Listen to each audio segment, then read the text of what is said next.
Hola a todos, en este video vamos a explorar lo que la Biblia nos enseña sobre María, la Madre de Jesús. Descubriremos qué dice la Biblia acerca de su vida y su importancia en la historia cristiana. Acompáñenos en este viaje de conocimiento bíblico. Dios dijo que María, la Madre de Jesús, era muy favorecida en Lucas capítulo 1, versículo 28. Esta expresión viene de una palabra griega que básicamente significa que recibió mucha gracia de Dios. Claro que la gracia se define como un favor inmerecido, lo que significa que es una bendición que recibimos, aunque no la hayamos ganado por nuestros propios méritos. María, al igual que todos nosotros, necesitaba la gracia de Dios y también un Salvador. Esto queda claro en su declaración, en Lucas capítulo 1, versículo 47, donde afirma: «Y mi espíritu se regocija en Dios mi Salvador», mostrando así su comprensión de su necesidad de la gracia divina y de la salvación. María, la Madre de Jesús, reconoció por la gracia de Dios que necesitaba un Salvador. La Biblia no la presenta como alguien distinto, sino como un ser humano ordinario que Dios escogió para un propósito especial. Aunque era una mujer justa y favorecida por Dios, como se menciona en Lucas capítulo 1, versículo 27 y 28, también era una pecadora que necesitaba la redención de Jesucristo, al igual que todos los seres humanos. La Biblia no enseña que María fue concebida sin pecado. Su nacimiento fue completamente humano y sin ningún tipo de milagro especial. Aunque era virgen cuando dio a luz a Jesús, según Lucas capítulo 1, versículo 34 y 38, esto no significa que permaneciera virgen para siempre.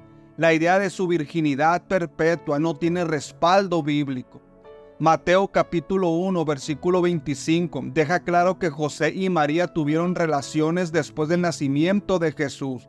La frase «no la conoció hasta que dio a luz a su hijo primogénito» implica que sí tuvieron relaciones normales después. La expresión «no la conoció» en Mateo capítulo 1, versículo 25 se refiere al conocimiento íntimo entre un hombre y una mujer, es decir, tener relaciones sexuales. En la Biblia, esta frase se usa a menudo como un eufemismo para referirse a la relación sexual entre un esposo y una esposa. De hecho, José y María tuvieron varios hijos más después de Jesús, como se menciona en Mateo capítulo 13, versículo 55. En tiempos antiguos, tener muchos hijos se consideraba una bendición y un signo de que Dios favorecía a una persona. Esto se aplica a María, quien después de dar a luz a Jesús tuvo más hijos con José. Esto contradice la idea de que María permaneció virgen toda su vida, como algunas personas creen. La cultura de esa época valoraba mucho tener muchos hijos como una muestra de bendición divina. En una ocasión, mientras Jesús hablaba, una mujer en la multitud exclamó: «Qué afortunada la madre que te dio vida y te amamantó». Algunos podrían esperar que Jesús elogiara a María en ese momento, pero su respuesta fue diferente. Más bienaventurados son aquellos que escuchan la palabra de Dios y la obedecen. Para Jesús, lo más valioso era la obediencia a la palabra de Dios, más que cualquier estatus terrenal, incluso el ser la madre de Cristo. No hay ningún pasaje en la Biblia donde Jesús o alguien más alabe, glorifique o adore a María. En Lucas capítulo 1, versículo 42 y 44, su pariente Elizabeth elogió a María por la bendición de ser madre del Mesías, no por alguna grandeza especial en María. Después de esto, María misma alabó al Señor en un canto, resaltando su misericordia, fidelidad y cuidado por los humildes. Esto lo puedes leer en Lucas capítulo 1, versículo 46 al 55. Cuando nació Jesús, María guardó cuidadosamente todos estos acontecimientos en su corazón y reflexionaba sobre ellos. Después, cuando José y María llevaron a Jesús al templo, un hombre llamado Simeón los reconoció y alabó a Dios por haber visto al Salvador. Esto sorprendió mucho a José y María. Simeón también le dijo a María que Jesús sería motivo de caída y elevación para muchos en Israel, y que sería una señal que provocaría controversia. Además, le predijo a María que sufriría mucho por Jesús, comparando este dolor con una espada que atravesaría su propio ser. Todo esto sería para revelar los verdaderos pensamientos y motivos de muchos corazones.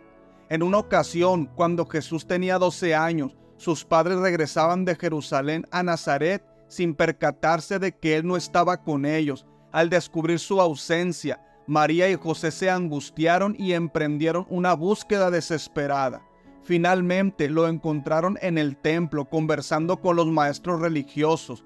Jesús les dijo que necesitaba estar en la casa de su Padre Celestial. Evidenció una temprana conciencia de su misión divina. A pesar de este evento, Jesús regresó a Nazaret y se sometió a la autoridad de sus padres terrenales. María, por su parte, guardaba en su corazón cada detalle de la vida de su hijo, atesorando los momentos preciosos y buscando comprender su naturaleza divina. En las bodas de Caná, María reconoció la falta de vino y solicitó la ayuda de Jesús. Aunque inicialmente Jesús pareció no querer intervenir, María siguió confiando en él y le indicó a los sirvientes que hicieran lo que Jesús les dijera. Es importante destacar que este acto de María no la convierte en una intercesora, ni tampoco se enseña que María tiene poder para realizar milagros por sí misma. Más bien demuestra su fe en Jesús como el Mesías y su confianza en su capacidad para obrar milagros. En una ocasión durante el ministerio público de Jesús, su familia expresó preocupación por él. En Marcos capítulo 3, versículo 20-21, se describe cómo la multitud se agolpaba alrededor de Jesús, impidiéndole incluso comer. Cuando su familia se enteró de esto, vinieron a verlo con la intención de llevarlo, porque pensaban que había perdido la razón. En Marcos capítulo 3, versículos del 31 al 35 dice: Entonces vinieron su madre y sus hermanos, y estando fuera enviaron a llamarle. Y la gente estaba sentada alrededor de él, y le dijeron: He aquí tu madre y tus hermanos te buscan fuera. Él les respondió: ¿Quiénes son mi madre y mis hermanos? Y mirando a los que estaban sentados alrededor de él, dijo: He aquí mi madre y mis hermanos, porque todo aquel que hace la voluntad de Dios, ese es mi hermano, mi hermana y mi madre. Jesús compartió una enseñanza sobre la familia espiritual. Él afirmó que quienes cumplen la voluntad de Dios son su familia genuina. A pesar de que Jesús sabía que María lo estaba buscando, él no corrió con María. Jesús prefirió hacer la voluntad de Dios. Este acto no implicaba un desprecio hacia María, pero también nos enseña que si María hubiera sido digna de adoración, Jesús hubiera dejado lo que estuviera haciendo y hubiera salido al encuentro de ella. Jesús nos enseña una valorización de la fe como vínculo fundamental. Jesús resaltaba que la obediencia a Dios era el factor determinante para formar parte de su familia espiritual. A lo largo de la vida de Jesús, María demostró una fe sólida en él. Estuvo presente en un momento muy doloroso, cuando Jesús murió en la cruz, como se menciona en Juan capítulo 19, versículo 25 al 37.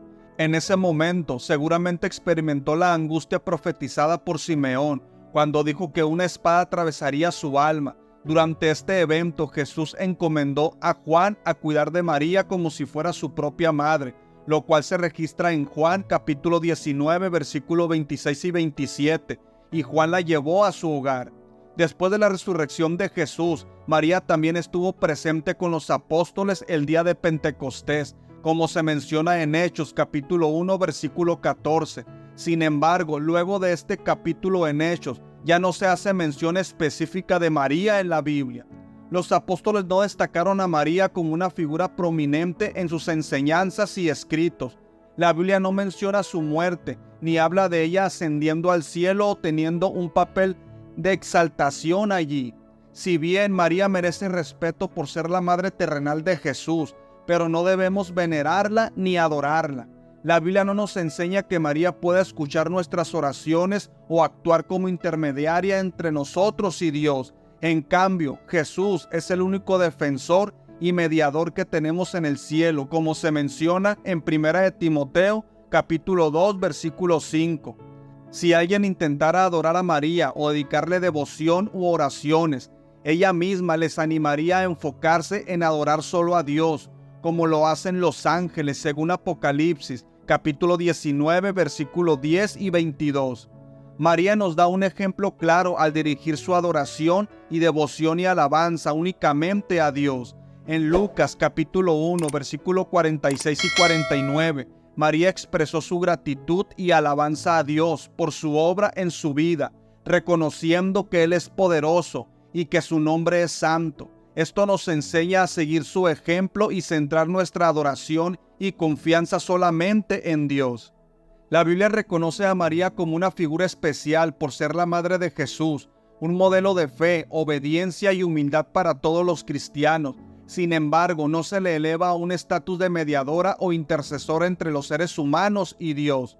Aunque personas como Moisés, Abraham y otros también jugaron roles cruciales en la historia de la salvación, no son objeto de adoración ni considerados intercesores divinos.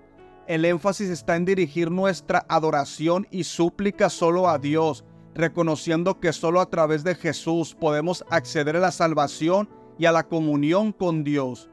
María, como cualquier otro ser humano, necesitaba arrepentirse y reconocer a Jesús como Salvador para obtener la salvación. Debemos respetar su papel y vida, pero entendiendo que la adoración y la intercesión se reservan exclusivamente para Dios y Jesucristo, nuestro único mediador, según 1 Timoteo capítulo 2, versículo 5. En resumen, este video nos ha brindado una profunda reflexión sobre María y su papel como un instrumento de Dios en la historia de la fe. Hemos aprendido la importancia de respetar y reconocer su influencia y su ejemplo de fe y obediencia. La vida de María nos enseña valiosas lecciones sobre la humildad, confianza en la voluntad divina y servicio amoroso. Es crucial recordar que aunque María merece nuestro respeto por su ejemplo de fe y obediencia, es importante reconocer que María no debe recibir adoración ni ser considerada como intercesora divina.